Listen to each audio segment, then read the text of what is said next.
Channel Mahalakshmi की ओर से 2019 की पहली सादर जयंती खबरों का एक और नया झरोखा लेकर आए हैं आपके पास, और एक गर्मा गर्म मसाले के साथ पूरे सामाजिक, धार्मिक, राजनीतिक क्षेत्र में अयोध्या मसला आज सबसे ऊपर उठा हुआ है, क्योंकि 2019 के चुनाव आने वाले हैं। हर चुनाव से पहले ये जरूर घंटी बजती है, लेकिन इस बार कहा गया है कि पिछले 5 सालों से सरकार इसको चला रही है, कब बनेगा राम मंदिर, क्योंकि बाबरी मस्जिद से यह विवाद 1850 से चल रहा है और आज तक सुलझ नहीं पाया।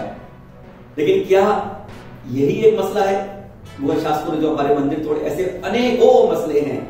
और आज शुरुआत करते हैं खबरों के साथ। सबसे पहले दिल्ली में भी तोड़े गए थे 27 जैन मंदिर, इसी खबर के साथ। पर उससे पहले क्या आप जानते हैं आज से 2200 साल पहले कितने जैन थे? 40 करोड़ जैन थे। घटते घटते घटते हमारे पीछे की 2 विद्या कब खत्म हुई हमें पता ही नहीं चला। यानी आज सरकारी आंकड़ों में हम केवल 42.5 लाख से बढ़कर गए हैं। कितनी ग्राफ नीचे आ रहा है, जबकि हर धर्म जाति के लोग पढ़ रहे हैं ये जैन संस्कृति क्यों विलुप्त होती जा रही है, जिसे कहते हैं श्रेष्ठ धर्म है जैन का।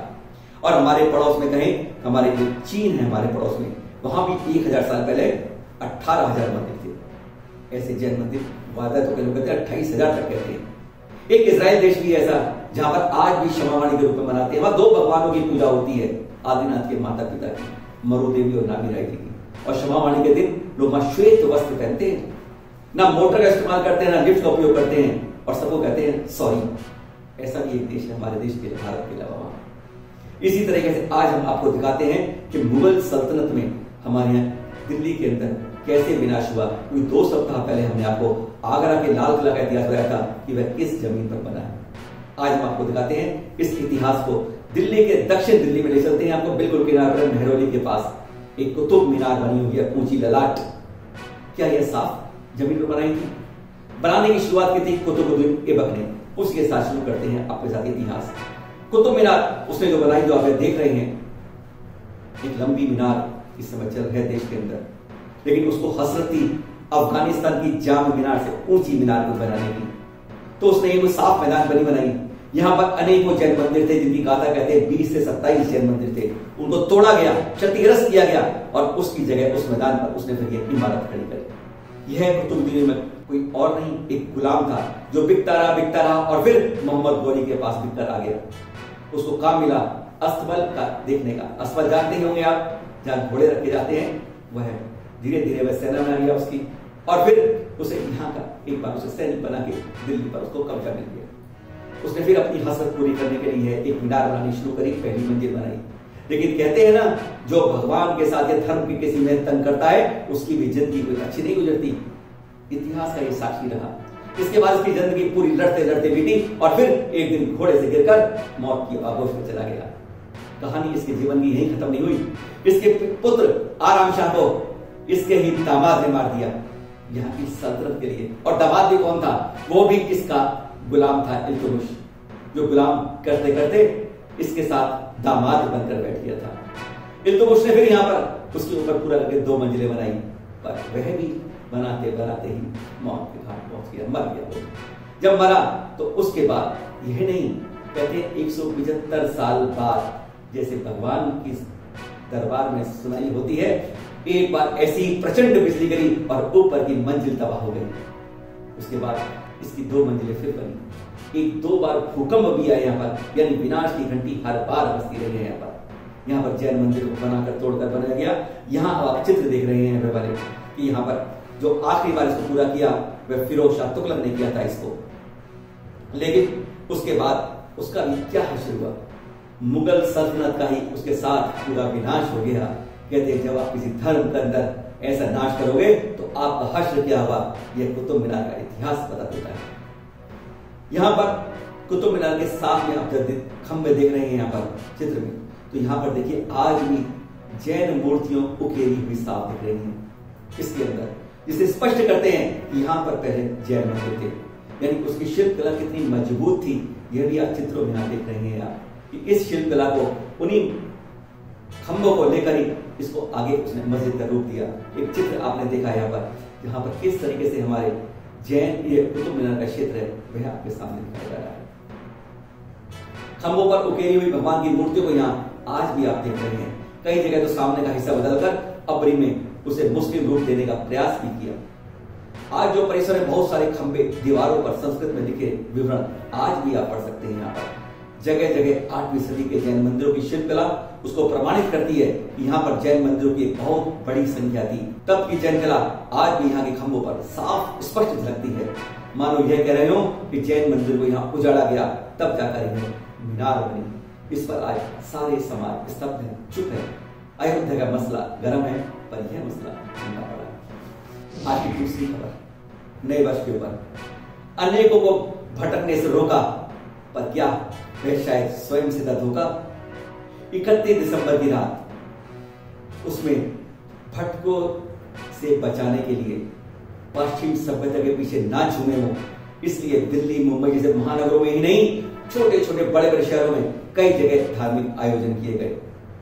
इस तरीके से दिल्ली में आचार्य संत शिरोमणि विद्याश्री सागर जी महाराज के 3 सूर्यों के शिष्य मुनि श्री वीर सागर जी, विशाल सागर जी, धवल सागर जी के सानिध्य में ऋषभ विहार के पास एक भव्य आयोजन किया गया 31 की रात। लेकिन वहां पर 1008 की जगह 1200 से ऊपर वाण लगे और 60,000 दीपों से भक्तामर दीप अर्चना की गई।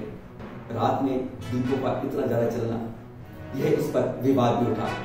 उस पर मुनि श्री वीर सागर जी ने उस समय ही कहा कि हम यह नया वर्ष मनाने नहीं आए हैं, बल्कि इस महाअर्चना के माध्यम से युवा वर्ग को पापों से बचाने के लिए, सब व्यसनों से दूर करने के लिए यह आयोजन किया गया, जिससे वेस्टर्न कल्चर में डूबते हुए युवा हमारे शैंपन की बोतलें होटलों में थिरके नहीं, डिस्को नहीं करें, उनको बचाने के लिए किया।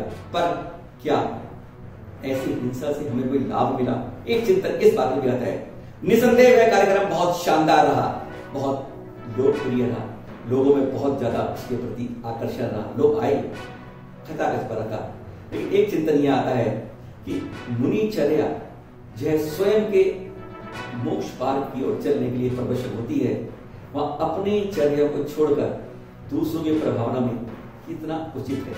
क्योंकि इस जगह हम किसी संत का नाम नहीं लेंगे, कई जगह ऐसी खबरें आई कि देर रात्रि 12 बजे तक वहां पर महाराज की आरती उतारी जा रही है और वह रात को 12 बजे तक। इस तरह से क्या अपनी अहिंसा चर्या को पालन कर पाए होंगे? एक प्रश्न थोड़ा सा यह भी उठ जाता है। दूसरी बात इसके अंदर खास बात यह रही, आजकल के जैन कार्यक्रमों के अंदर गोल्डन वर्ल्ड ऑफ विकास का सर्टिफिकेट तुरंत मिलने लगता है।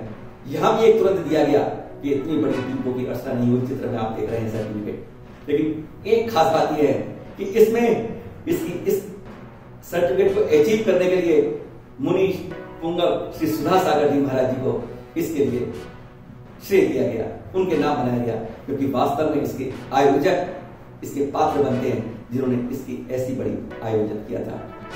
एक सवाल उठता है, ये आप साल नया बनाते हैं या पुराना? अधिकांश ने कहा कि हमने नया वर्ष मनाया, पर क्या वह नया था?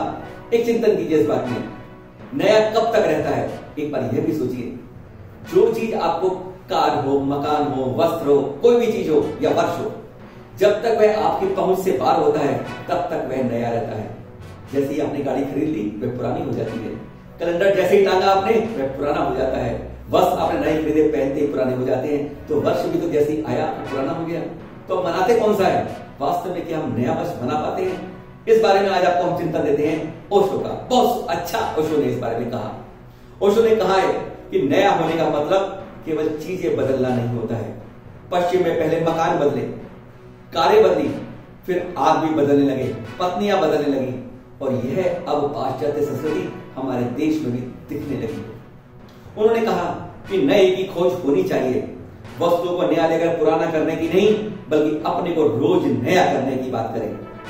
जो आदमी स्वयं को नया कर लेता है उसकी कभी कोई चीज पुरानी नहीं होती। अपने मन को नया करो, विचारों को शुद्ध करो, हर चीज आपको नई मिलेगी, हर दिन आपका नया हो जाएगा। इसी दिन मॉडल टाउन के अंदर 2018 की विदाई के बाद 2019 के स्वागत में महामस्तकाभिषेक करा गया।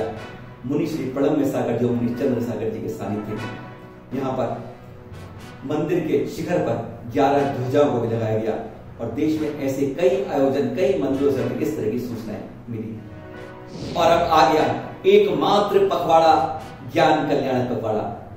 वैसे साल में 24 पखवाड़े होते हैं, लेकिन पौष शुक्ल का ही एकमात्र ऐसा पखवाड़ा है जिसमें सिर्फ जो 4 कल्याणक आते हैं वो ज्ञान कल्याणक ही आते हैं, जिनमें चारों भगवान को केवल ज्ञान मिला। ऐसा और कोई पखवाड़ा नहीं है। जी हाँ, इस बार इस पखवाड़े में जो 4 कल्याणक आ रहे हैं उसके अंदर सबसे पहले दशमी को आ रहा है 16वें तीर्थंकर शांतिनाथ भगवान जी का कल्याण, और अगले दिन एकादशी को दूसरे तीर्थंकर श्री आदित्यनाथ जी का केवल ज्ञान कल्याण। फिर चतुर्दशी को चौथे तीर्थंकर अभिनंदन नाथ भगवान जी का ज्ञान कल्याणक है, और अगले दिन पूर्णमासी को 15वें तीर्थंकर श्री धर्मनाथ जी का ज्ञान कल्याणक आपको इस पखवाड़े में मिल रहेगा। आपको इन चारों कल्याणों की हार्दिक मंगल कामना। और अगली खबर, पंच कल्याणों की अभी धूम लग गई। चतुर्मासों के बाद, अष्टानी का होने के बाद अब पंच कल्याणों की जगह जगह खबरें आ रही हैं। सबसे पहले तैयारी की बातें हैं आपको हम दमोह के पास, जहां 11 से 17 जनवरी तक पंच कल्याणक होंगे, और उम्मीद है कि वह संत श्रोमणी आचार्य श्री विद्यासागर जी सानिध्य में होंगे। वहां सागर से दमोह की ओर मुनि श्री योग सागर जी भी अब चल रहे हैं, यहाँ पर 50 जिन बिंबों के पंच कल्याणक होने की संभावना है। ये जो अब आप दिखा रहे हैं दिल्ली में पहुंचाते हैं आपको। कैलाश नगर बहुत धर्म स्थान रहा है। यहाँ पर दिल्ली का कैलाश नगर को एक अयोध्या नगरी के रूप में बना दिया गया है।